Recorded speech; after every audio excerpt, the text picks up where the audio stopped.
Hi friends, welcome back to my channel Knowledge pin.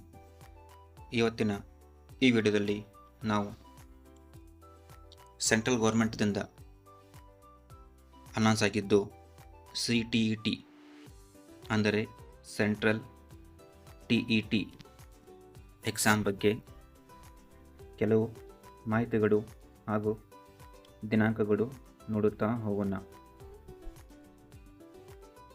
Friends, ಇದು central TET ಅಂದರೆ ನೀವು ಈ ಎಕ್ಸಾಮನ್ನು ಬರೆದು ನೀವು ಕರ್ನಾಟಕ CET-ವನ್ನು ಬರೆಯಬಹುದು.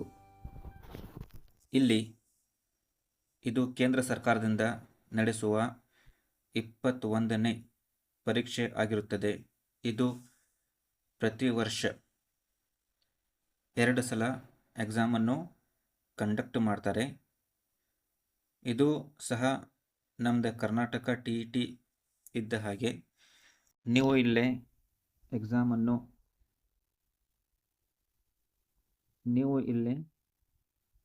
ಅರ್ಹತೆಯನ್ನು ಪಡೆದುಕೊಂಡರೆ ನೀವು KVS ಮತ್ತು ಇನ್ನಿತರು ಯಾವುದು ಬೇರೆ ಎಕ್ಸಾಮ್ ಬರೆಯಬಹುದು ಮತ್ತು ಕರ್ನಾಟಕದಿಂದ ಆಗುವ CET ಎಕ್ಸಾಮ್ ಸಹ ಬರೆಯಬಹುದು. ಇಲ್ಲಿ ನಿಮಗೆ ಪೇಪರ್ 1 ಹಾಗೂ ಪೇಪರ್ 2 2 ಎಕ್ಸಾಮ್ ಇರ್ತವೆ.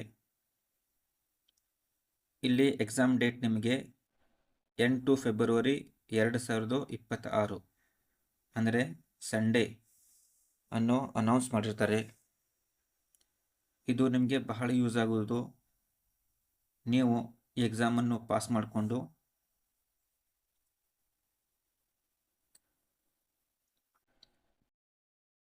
ಈ ಪರೀಕ್ಷೆ ಆಲ್ ಓವರ್ ಇಂಡಿಯಾದಲ್ಲಿ 132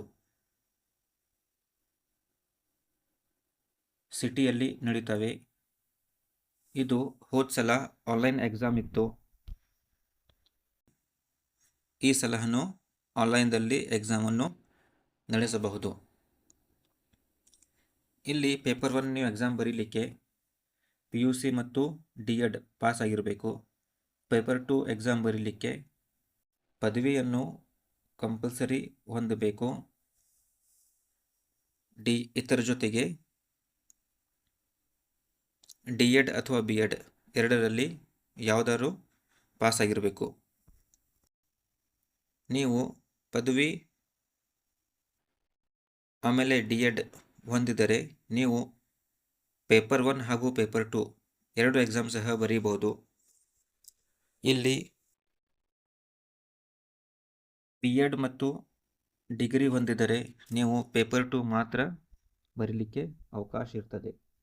ಸೊ ಫ್ರೆಂಡ್ಸ್, ಇದು ಕೂಡ ನಮ್ಮದು ಕರ್ನಾಟಕ TET ಇದ್ದಂಗೆ. ಇಲ್ಲಿ ನಿಮಗೆ